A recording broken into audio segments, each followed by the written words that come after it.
Brett Huber now joining us on the Rafters Music and Food Hotline. Brett, thanks for the time today. I've got nothing but time. I'm pretty much snowed in. There's nothing I can do.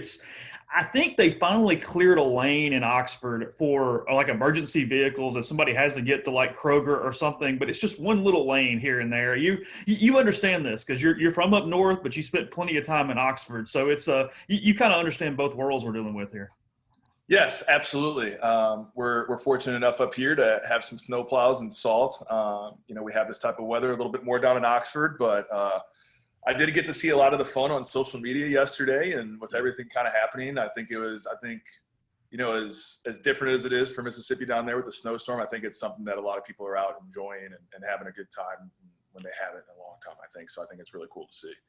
Yeah, you're doing some video marketing. I want to talk to you about that. We'll do that as we kind of move through the show a little bit. But just kind of curious with this weather. I think when I woke up this morning, it was 1 degree. Literally, it was 1 when I got up. What's the coldest you ever pitched in? Ooh, coldest I have ever pitched in was probably in high school. I was a junior pitching against Edwardsville, Illinois, and it was sleeting probably about anywhere from 20 to 30 degrees. Not fun. Did you guys just practice indoors leading up to the season? Like, what did your high school year look like because of this? No. And you have days that you do, but you really don't, just because, your season's going to start in March. And up here in the Midwest, I grew up in Southern Illinois. So, there's some games you're going to play at 30 degrees. So, your coach, as a coach, you want your players to be, acclimated to that and used to that. So there was practices you're out there and it's cold. And even at Ole Miss, Coach Beebe did the same thing. When it's cold out, you're not allowed to say that word at practice. Yeah, that's a 4-letter word. Cold. No. But he got you out there, and because you never know where you're going to run into that game. It's not often you do that when you're playing in the SEC or you're playing in Mississippi. But no, it's something you need to get used to. So. Yeah, when you got to Ole Miss, you did have that day where it was 25, 30 degrees. Your teammates from Florida kind of freaking out a little bit, going, hey, what the hell is this? Florida, Texas, California, those guys were not big fans of it. So they had some gloves on and, hands in the pocket, but you can't act cold, though. You gotta have the chest out and no shivers. We've always joked about that, but is that really one of Mike's, big things? Like, hey, your body language in that kind of weather? It is. I don't know when it dates back to, but, it kind of gives you the story about how guys were out there with hoodies on under their, jerseys and acted cold. So, yeah, he lets you know real quick that we're not allowed to say the word and we're not allowed to act cold. So, but, it just kind of goes into the environment at Ole Miss. There's a lot of, things that go into it. But, toughness is something he always expresses to us. So got to be a little tough to hang out in a little bit of the cold weather.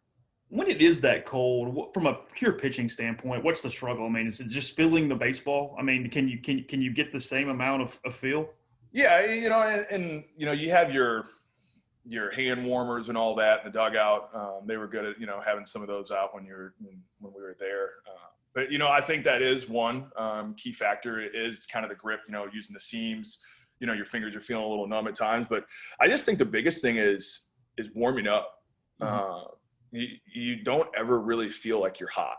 For starters, I never started in college, but, I know that in some cold games, like guys like Mike Myers or Bobby, but third inning, be like, man, I'm finally starting to feel warm now. So it takes a little bit of time. So, as relievers, I think warming up and understanding that it's cold, you're going to need a little bit more time. So I think those are two main factors that you got to look at when it's a little chilly out. I mentioned it to you right before we started the show, but you were here the last time we've had this level of ice, snow, whatever it was. It was 10 years ago. I think maybe your sophomore year, something like that. And I remember everything being shut down. Like I said, what you and I were talking, I think it was right after you guys got back for Christmas maybe. Mm-hmm. But there has to be a part of you that go, hey, I tried to escape this. I tried to get out of this stuff. I tried to get down south, and then you're still going to throw this. Because I may be wrong, but I want to feel like maybe like Christian Helsel or somebody was on a recruiting trip from Pennsylvania and laughs going, oh, God, there's snow everywhere. This kid's down. And, just kind of freaking out. This is not what anybody signed up for. Austin Wright. I don't know if you remember that name. Chicago, Illinois kid. So it snowed like that. And, he's like, hey, I'm coming over. Let's go get some food. And I was like, all right, yeah, see you soon. So comes over and, I had a roommate from Memphis and a roommate from Carterville, Georgia. And we're like, all right, hey, let's go get some food. And they looked at us like we were crazy. They're like, you're going out on the roads right now? It's like there is 2 inches of snow on the ground right now. Okay, I know there's more coming, but it's okay. And we left and there was nothing. I mean, nothing open. Zero. So we had to revert to freezer food, which we didn't have much of. And yeah, so it was a struggle for a day or two until we were able to get some food. Yeah, yesterday I got out. I didn't have dog food. I had everything else. We had done like all the groceries, but I was really low on dog food. I went to like the Dollar General that was close to my house, and it was closed. And like I sat there for a few minutes, and I'm watching everybody else pull in and get pissed off because they're closed. Like I'm seeing body language and people throwing around. I'm like, it's Mississippi. Here's what we are. Like, and then finally I'm like, you know what? I'm just going home. I'll feed them rice and chicken or something. Like I'll make it work for 3 or 4 days. I'm done. So it's been a little You're bit just not prepared for it. I saw that. Now, I think when we were talking earlier, did you say Kroger was open? Because I saw that Walmart's closed today down there. Kroger opened until 6 today, but they're told that the trucks couldn't get there. So like they're low on items. I mean, there's like no gas. Yeah. There are things that are perishable probably aren't there. It's like basically go in and maybe get some canned food or something. I don't really know what they have, but yeah, I mean, it's going to be a mess for a few days because I think we're going to get hit again tomorrow. I mean, it's one of the reasons why the tournament got moved to Saturday and Sunday and Monday is these Mississippi schools and, frankly, Arkansas probably. I'm not sure about them getting out of town and getting to DFW. Yeah, no, and I was wondering that too. With the storm coming through, we're supposed to get hit tomorrow again as well. But I was just kind of looking at the radar and seeing Mississippi and Arkansas, and I wondered the same thing. I know you just mentioned that, it's getting pushed back a day, but like we discussed, no plows, no salt trucks. It's going to be really interesting to see how those teams get out of there if it's not clear for them. I was going through some of your stuff from when you played before we jump on the show today. You still are the school record leader in saves. You think 38 is the number, something like that. And you had 12 your freshman year and your senior year. So you're like second or third all time or something. And in a season as a freshman and senior, as a freshman coming in and having that responsibility, getting thrust into that role, mentally, what is the difference in pitching in the 9th inning versus the 7th inning? Well, I think a big thing, and you might not remember this, I was redshirted my freshman year. Right, that's true. Yeah. So being able to watch guys like Scott Biddle, guys like Jake Morgan go out there and take the mound, it was, I watched those guys. I mentioned this the other day. My brother always told me don't take your eye off the ball. So, when I was redshirted, I was able to learn a lot. Small kid from Southern Illinois going to SEC school. It was different for me. And it was probably the best thing that happened for me, honestly. At that time as a freshman, when you get put in that situation, you're probably a little too young and dumb to understand the situation of what's different and what's not. In the back of my head, I just knew that, I had 35 or 34 other guys on a team that I was ready to go to war with. And, we wanted to win the ball game. So I knew I had to get 3 outs. As I got older, mentally preparing for it was a little bit different, but I would say my freshman year, it was just young and dumb, go out there and just get it done and get a W. Yeah, because like I said, I mean this in a very positive way, but you showed a lot more emotion as far as even just trying to expel nervousness and things. And a lot of guys, a lot of them go, hey, I'm going to keep this blinder on, but you would, you'd take some breaths and do some different things. Is that just one of those deals to figure out, how to regulate heart rate, how to be as normal as possible on sort of what your body language looks like out there? Yeah, no, and the coaching staff expressed that a lot, and we had somebody that came into that helped with us from a mental performance, standpoint. But breathing was probably my number one thing that I needed to focus on. Whether I was a freshman or a senior, you're still going to kind of have those quote unquote butterflies when you go out there.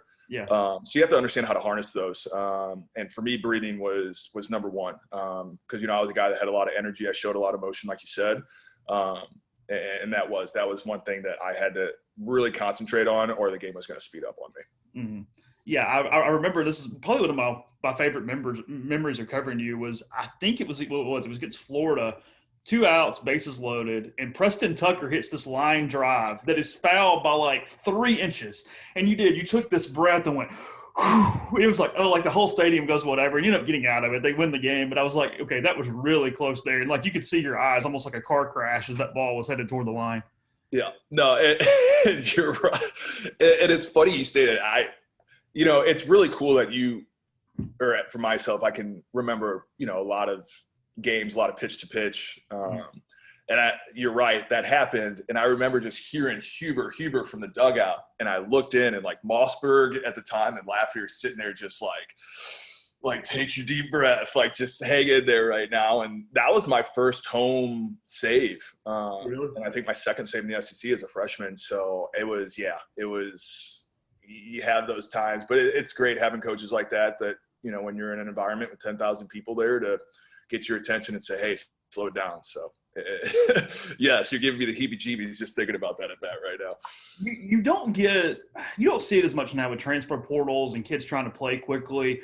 Was it talked about the entire time during recruitment for a red shirt? How did that come about that you would take that extra year? Because back then it happened pretty common. I mean, I remember, you know, Matt Smith, Logan Power, a lot of guys took that extra year. Yeah, absolutely. I walked in with Tommy John surgery. Oh, okay. I forgot that. That's end of the fall of my senior year, I was at a tournament and went out there, one pitch, he just knew it. So I would have redshirted either way. Mm-hmm. But I'll be honest with you. You go back and look at that team in 2009, I wasn't pitching. I was not pitching. So, again, best thing that happened to me. And it is. You know, you hear kids these days that, I want to go play. It's like, how about we just go to a place that suits you best, where you're going to be there and, you know, get there and be able to handle yourself right away. So I don't think redshirt is a problem. And it is. You hear it a lot these days that kids don't want to get redshirted. But at the end of the day, I think it's the best thing for some people. Do you have any soreness or arthritis from that area a little bit? I can kind of tell when it rains a little bit on mine, so it's an issue at times as I get older. No, I do not, man. I rehabbed like crazy. I don't have any issues with my arm anymore. I did rip my patella tendon in half about 2 years ago that I didn't rehab as well because I'm not an athlete anymore. And I can, just like you said, when different weather's coming in or it's raining, I feel it. It's kind of crazy. How did that hurt? Oh, man, my kneecap was up in my quad. So, was it really? Oh, yeah. Yeah. I was 27, 28 going to an Isaac Bruce flag football event that when I showed up, it was very serious, and a lot of former professional athletes, football, baseball, hockey, whatever it was. And I was really excited and had fun and started getting really competitive and made a juke move on somebody and gone. You never felt more old and out of shape in your life, right? That did that. Correct. So, I've never been in so much pain in my entire life. Who was the toughest opposing hitter you faced? Who freaked you out the most? Toughest opposing hitter.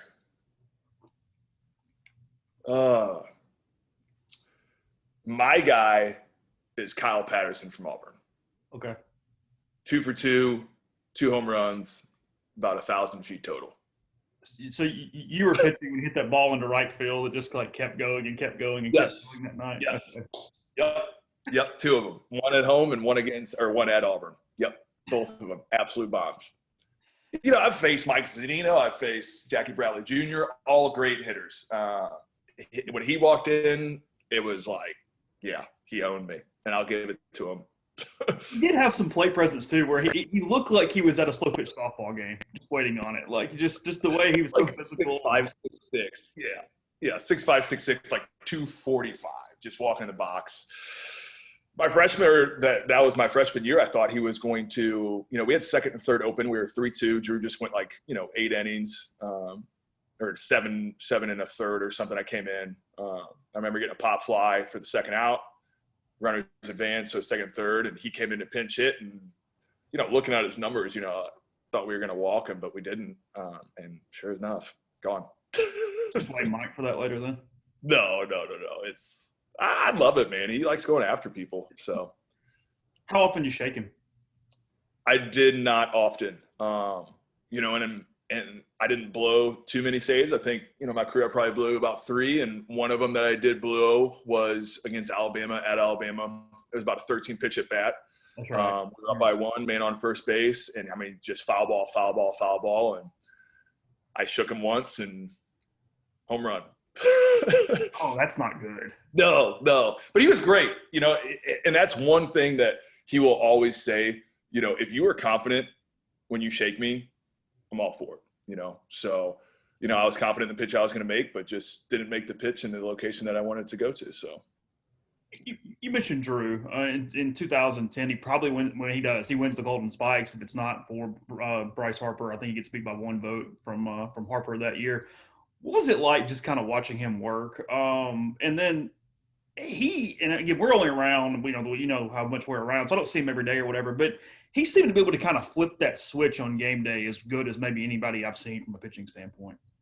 No, absolutely. One thing, for myself was when I went to the field on Friday night, I was ready to pitch. When you have Drew Pomerantz on the mound, you, as a closer, you need to be ready to pitch.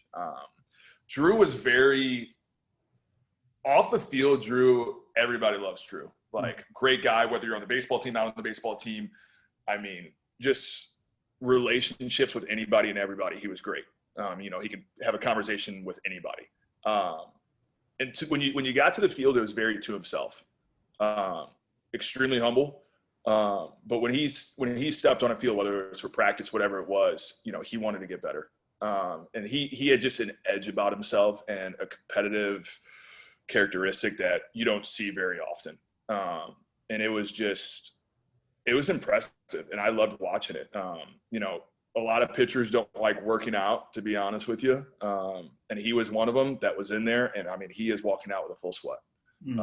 He led by example, not necessarily as your rah guy. It was just head down. I'm going to get to work, and whatever I can today at that moment, I'm going to get better. And that's what he did. And obviously, when you do that, it transfers over to Friday nights, and it was very fun to watch.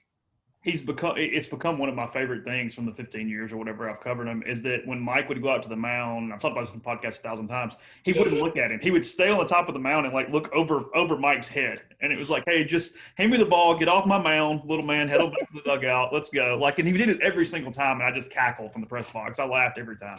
And we noticed that, like, Mike was good at it. Mike would get out there and he'd kind of like body you, like, hey, get off the mound. I'm gonna have this part of the mound. You can stand off, and Drew would not let him. He's like, I'm not going anywhere. And I think Lance was very much like that too. So I'm sure that's kind of where he got it from. Yeah. You were back as an ops guy for a couple of years as well, 16, 17, somewhere in there. How do you feel like Mike has adapted and changed as a coach over the decade that you've been around? Massive amounts, in a good way. Kids are different these days. They're growing up, in a different world than we did. And having that player-coach relationship, I think, is more than anything right now. A kid where you can get on a kid but still pat him on the butt. And from when I was a freshman to where he is now, he's adapted tremendously and for the best. Somebody was telling me the other day about Ely at practice one day, came up to him and did something that nobody would usually do, and he was great with it, and I want to say, when I heard the story, if I was a freshman, I mean, that kid was getting embarrassed. So you see it, and just coming down and seeing him. And I think too, I know, some people say, when he had a girl, it started changing a little bit too, and now she's getting older, but I think he understands. And I think Godwin helped a lot too when Godwin came in, somebody from outside of the program. And he was really good with that player relationship. And, the kids were just so bought in. And I think, that was a really good hire by Mike. And I think it really helped him also adapt moving forward as well. What did Cliff kind of bring that first year? I mean, was that an interesting transition? Just, the energy and kind of the thing compared to what it looked like? He wasn't even, I'm with Laugh a lot, and Laugh's awesome. Yeah, sure. Laugh is like a best friend now. When Cliff came in, it was somebody from the outside, and that guy brought in, energy when he came in. And it was like he wanted to be there, and he communicated with you. It was all baseball, but he also was very personable too. And I think that was huge. And I just do. I think, Mike, I think, Cliff was the first one he really let do his own thing. And I think it was great. And, he was even, making decisions with Mike, on the field, on DH, pinch hit, whatever it was. And I think that really helped. And Mike really, really adapted, like you said, out of that as a coach. But Cliff was just Mr. Energy, extremely smart, had his players' backs. And like I said, as a pitcher, he's one of my favorite coaches. I mean, it was very fun to be around. Yeah, I thought I guess Mike was on the show sometime earlier this year, and we were just kind of talking, going through things. I think he's still got a ton of energy left. If he told me he coached 10 more years, I wouldn't be shocked at this point. I mean, he made a joke. He was like, "Hey, I'm not going to be Wayne Graham out there waddling around or anything." But I mean, it feels like it's been, or he's older because he's been 21 years. But I mean, he's still a relatively young guy. He could do this for a while. Yeah, he told me when I was working for him, he said 60 years old would be the list. So I think he's 51 now. So yeah, 51, 52, something like that. He's going to keep winning games, so he ain't going nowhere. What you mentioned that different kids, staying positive with them. Can you? Because I know there's all the stereotypes and cliches and whatever. And Mike talked about this. He said, he doesn't necessarily think kids are softer. He just thinks it is a different thing, that you do have to keep the positive reinforcement going a little differently, a little better. I mean, how have you sort of seen that, just even with the recruiting and the kids that you coach with the St. Louis Pirates and things like that as time has gone on? Well, I think recruiting, like you just mentioned, is a huge part of that. And Clem and Laugh, I feel for him right now. It's all video. And seeing a kid on a field is completely different. So I feel for that a little bit, but there is, and just honestly, just brutally honestly, just transparent. I mean, there's kids that you train these days that are very spoon fed. And there's kids that are very blue collar. I think, recruiting, I think that it's huge for recruiting, because you have to find that out, through your phone calls, through, on the field. A kid that can take a little heat still. Like you said, it is different, but a kid that is tough, that is going to be able to take the heat or take a challenge and be able to stand up to it. And I think they are still getting those types of guys, but guys that, are teammates that are personable. And I think that's been a really good job on Clem and Laugh's part so far. That also though translates to having a kid that's not going to wilt in big moments too, right? Though it's kind of it's a similar related thing that, and I'm not going to name names. We've seen the players at Ole Miss with recruits over the years where, to pitch today, everything's got to be optimal. Like this has got to be perfect and this has got to be whatever. And, this has got to be sitting there, but you need a little bit of toughness to go, hey, it's not always going to work out. You got to be able to get through that and be different depending on whatever's thrown at you that day. Yeah, and I think doing a lot of the stuff in the fall that the coaching staff puts together, and it's different every year, but I mean, you can start it with the Omaha Challenge, but there's plenty of stuff before that that they're going to challenge you. They're going to make you uncomfortable. And Mike preaches that a lot. How can you get comfortable in a situation where you are extremely uncomfortable? And they put you through, a bunch of events or competitions or whatever it is that you're not going to like. But they want you to compete and they want you to win. So they kind of gear you up for that throughout the fall. And I think that's why the fall is so important, because, hey, this guy might be really good, but how does he handle these situations? And they look at that stuff, even if they're not throwing the baseball, they look at that. They see who's going to open their chest up and dig deep and do what they can. So how hard is that to do, figuring out that type of kid when kids are committing so early too? I mean, because kids change so much mentally from freshman year to junior year to senior year in high school. And just, I mean, frankly, even just normal maturation and development. I mean, you're really trying to profile not just what a kid is, but what a kid's going to be mentally and everything makeup wise. First off, it is scary seeing it, commitments that young. Again, I think it goes to recruiting. The coaching staff at Ole Miss does a really good job with, relationships with a lot of, the top tier summer programs. So they put a lot of trust in those coaches, and obviously getting guys from them and knowing Ole Miss's culture and how it is. I think with the trust there is there, and the communication between coaches of the player, I think just staying on him and understanding those situations and really getting him to compete and understand that there's going to be challenges moving forward. So it's a very tough place to be in recruiting.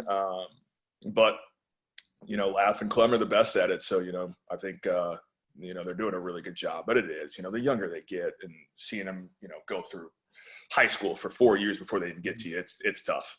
It's tough, but you have to put a lot of trust in those, trainers or summer coaches or whoever it is.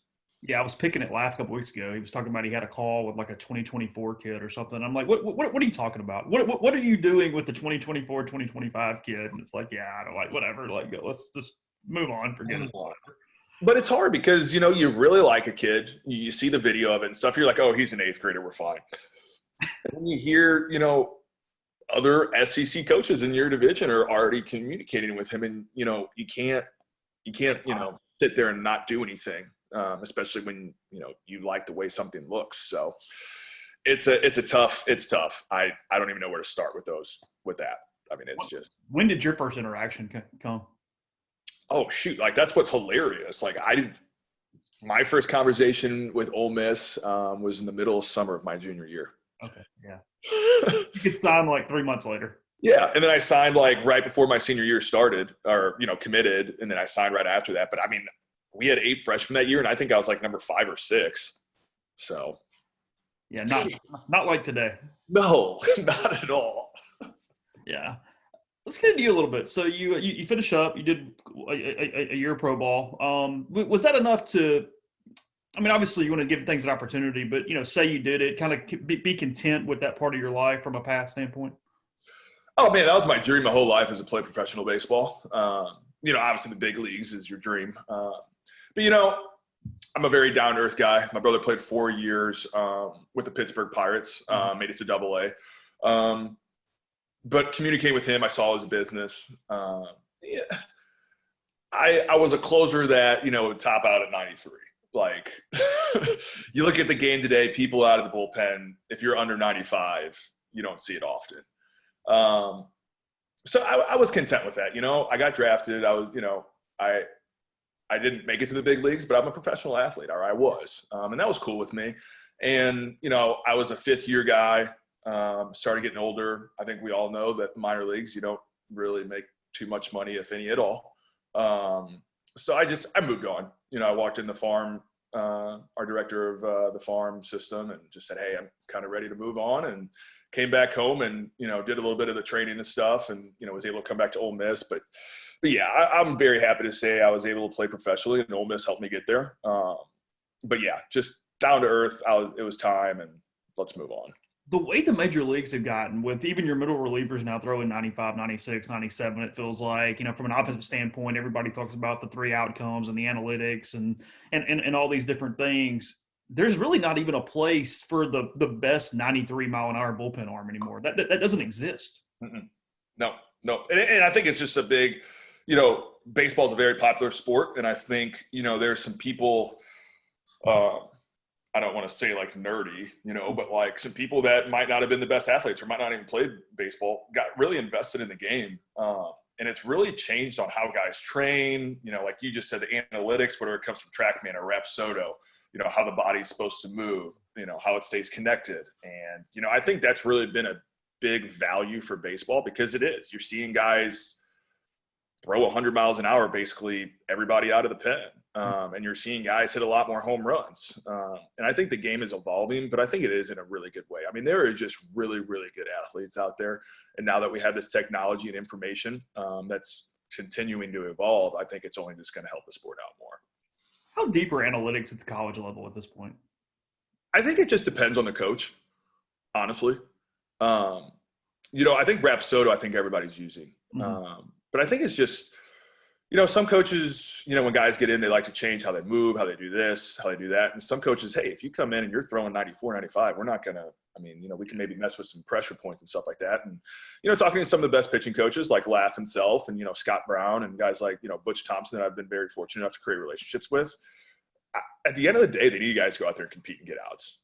They're going to help develop the kids. The analytics and the technology is going to help. But at the end of the day, it's still baseball and it's still competing. You got to get out. So, and for lack of a term for it, like if you try to do like some sort of money ball type thing at a college level, it doesn't really work because the sample sizes are so small. You don't have time to let things sample out into big sample sizes. I mean, you have a bad 30 games, well, your season's done. That's it. Yeah. And you're correct too, at a standpoint of, I got a pitching staff. Let's just talk that because the analytics are a little bit more on the pitching side. I have a pitching staff of 17 guys. I have this amount of time per day to work with all these guys. I can't fully invest super analytics into this guy just because of I get, 20-minute bullpen with you. If you really want to break things down, you could sit on a mound for an hour with a kid. Not making throws every minute, but you can communicate and really dive deep into the, the spin rate, vertical, horizontal, whatever it is, where the arm's coming out, where the hand's released, the tunnel it's coming into. It's insane, but yeah, time is very precious too. And like I said, when you want to compete and get outs, coaching staff job's to win ball games, plus developing guys. So you got to find that happy medium with them. Yeah, it's. Well, I was starting to think when you were talking about how much baseball's changed. Jerry and Ely's a good example because 10 years ago he's probably a first-round pick because of his speed and just some of the upside and different things. But baseball's moved away from that now. First-round picks aren't guys who steal tons of bases and do these different things. And then he gets into this and he plays so much football that guys who just do baseball 365 and year round, they're going to be ahead of him. They're going to be more developed. I say this and fans get annoyed with me, but with two sport guys, it's just so hard for that baseball football guy to do it because he's so far down behind. It's just catching up and having the time and the ability to do that with everything else is almost impossible. Well, you know what, too? I don't know what he turned down, but prime example, like you just said, Senquez Golson. Mm-hmm. I think he was drafted by the Red Sox, and I think he got offered quite a bit of money, but I don't think it's the same right now if he was in that situation right now this year. I got a question for you. This is always good. This is a good – Sure. It comes up a lot. Do you like one sport training, or do you like guys to play multiple sports? And if so, what age should they start focusing on one sport? Oh God. The second part of that, you're going to have a better answer for me than that. No, I think I want guys playing as many sports as possible till very late. I mean, because here's the deal. I mean, if I'm a pitcher, I know there's healthy ways to do it, but I don't want you throwing 12 months out of the freaking year. Go do something else.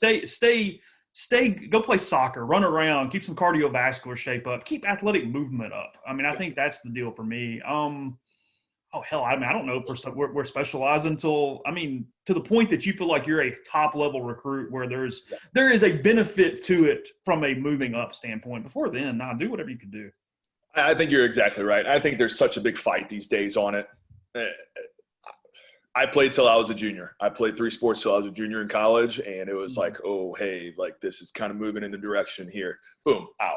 And I think you're right. I think, kids being able to compete all year round with different teammates, with different, a different sport. I think soccer is huge for young kids. I mean, just the, hand-eye, feet coordination, the whole thing. So I'm with you. I think kids need to play multiple sports until they get to an older age. I have a daughter who's 4, turning 5 in a couple months, and I've got to figure out, like, I'm just trying to introduce her to any sport she can do. Like, hey, let's try to do golf. Let's try to do tennis. Let's do this. Let's do all this. She wants to do nothing but get on a horse. She wants to do like equestrian or horse riding. And I'm like, well, that's cheap. That's great. That sounds the most expensive thing for you. Yeah, I'm like, God, like this is. Thanks, sweetheart. Maybe we are just doing one sport then.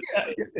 I know. I'm like, when golf becomes the cheap option, I'm like, hey, here's a golf club. Like, yeah. Oh, yeah. And you said she's about, how old is she? Turns 5 in March. Oh, man, it's. You better put that no interest in like strap in, buddy. She won't do it. So, yeah, it's where I'm at. So it's all good. What made you get into marketing, video production, that kind of thing? I mean, I know the last time I saw you, you were doing some stuff for West Group and Blue Delta at the golf tournament during the, I guess, was it summer, fall? I don't know, whenever that was. The pandemic has put a thing in it where I have no concept of time anymore. I don't know what anything was. Yeah. I've been working, for about 2 years, a little over 2 years, for a company called Spot Content Studio. It was just my networking. I knew a guy that owned this company with his brother, and he reached out to me. They didn't have a business development side at their company. It sounded very interesting. And, baseball's been my whole life. Mm-hmm. And, I think, it's best for me, something to kind of move on, learn about something new. And I have absolutely loved it. I go to work every day. I'm super happy. I work in a great culture with, 14 other very creative people. I'm still learning 2.5 years in. It wasn't even my degree. I did my internship with the DEA and FBI here in Oxford my senior year. I was in Homeland Security. But I just, I see the fun in it. I like, content marketing. And I see how popular of an industry it is now. And it's, only at the beginning. It's only going to grow. So I thought it was a good place to get into. And, it's been very successful so far. Did you do anything at all after the day you graduated with Homeland Security or the FBI or anything? Nothing? Zero. And you know what? I grew up a big James Bond guy, and just kind of all that stuff. And, my internship, they tell you like, hey, like you kind of don't have a life till you're 32. And I heard that. And I was like, why didn't anybody tell me this when I was 19? Like, so. Yeah, you're the equivalent of, I thought I wanted to go to law school when I was in college until I actually worked at a law firm and I did like a summer internship thing. And I'm like, oh, this sucks. No, I'm good. Like, Move on. I had a blast with it. I will never take it away. I had a blast, but it was just, I don't know. I guess I just never really fell back into it. Well, Mike sold insurance for a little while before he got into coaching. So, I mean, everybody does like that sort of thing, Yeah. Yeah, I was interviewing Cammy one time, and she's like, "Yeah, thank God he did something else because he sucked at it." Like, it was an honest relationship right there. Yeah. She's like, "Yeah, he was bad." Like, I don't see Coach B as a salesman. He's a great recruiter. I don't see him much as a salesman. Yeah, I've always heard about like his illustrious PowerPoint and stuff he has to like try to close the guys and the whole draft deal and like the system he can put in place for that. It is extremely impressive. Extremely impressive how he will break down to an athlete about Ole Miss and Ole Miss baseball.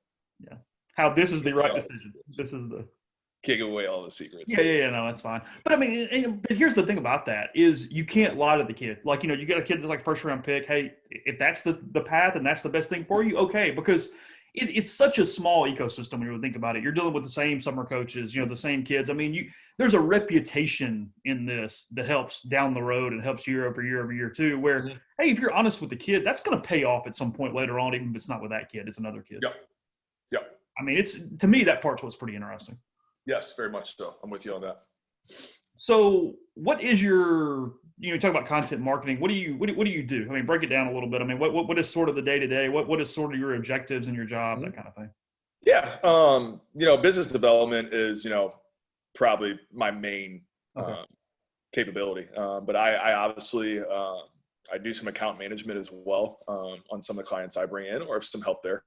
But from a content marketing, what our agency, I say agency, we're not technically an agency, but we have many capabilities. Content, is what we are dynamite at. We're very confident in our work, from, we do high-end commercials. We did last year, or was it 2 years ago, we did a national spot for the Sweet 16 throughout the NCAA tournament for basketball. We do high-end commercials. We do long-form video, billboards, radio, we do podcasts. There's a lot that goes into digital display ads, graphic design, 3D animation. We really pivoted in COVID with live stream. We have a live stream team, but, some of our clients not only are all over the country, their businesses, but they're globally too. So we were able to really help with that. And then we do all the agency type of work. We do brand design, logo design. We do websites, social calendars, advertisements, all that kind of stuff. So it's a long list. Like I said, still learning, but, got a really good grasp on what we're doing now. And we're even in a little bit of talks too about, Spot Content Studio, Mississippi. We've been able to kind of get some clientele down there, and it's, kind of growing a little bit. So we want to kind of look into, maybe a little Oxford, Mississippi. We've actually talked about that a little bit. So it's that could be exciting. Are you pretty settled in St. Louis? Are you moving around a little bit, or what? What's up? No. I'm settled in St. Louis, but we do travel quite a bit. And any excuse to be down in, Oxford, Mississippi, I'm not going to say no to that. It wasn't my idea. So okay. The bosses kind of see, some advantage, and, we're not the big city people, we do a great job from a standpoint of listening. We're not going to come in and say, hey, you need to do this. We want to hear everything that's going on, brainstorm with our clients, and then, we work with them on coming up with the best plan. You still get to dip your toe in sports a little bit too. I mean, you've got some clients and different things where it at least kind of pushes you around it from time to time, doesn't it? Yes. We do a lot of stuff for Missouri State Athletics. Then I also have a John Deere client that has 26 locations, 13 on Illinois and 13 on Missouri. And their content marketing is massive. The deliverable list on that is huge. I work with Chick-fil-A St. Louis Greater or Greater St. Louis, 17 stores.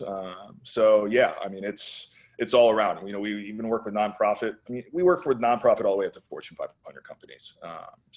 We do a really good job of meeting people's budgets and doing the best that we can for them and getting the most out of our product. So when I was going through the media guide on you, kind of the last couple of things here, I saw where you participated in 3 different 2-hitters. Do you remember any of them? Could you tell me anybody else who pitched in those games or anything about them? 2 hitters? Yep, 3 2-hitters.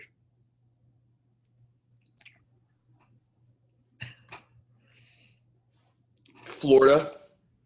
Bobby Wall started that game. Nope. Ah. Nope. 2 are against the same team, though. 2 hitters.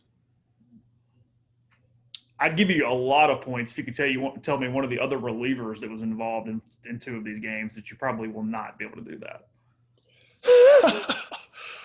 Oh, man.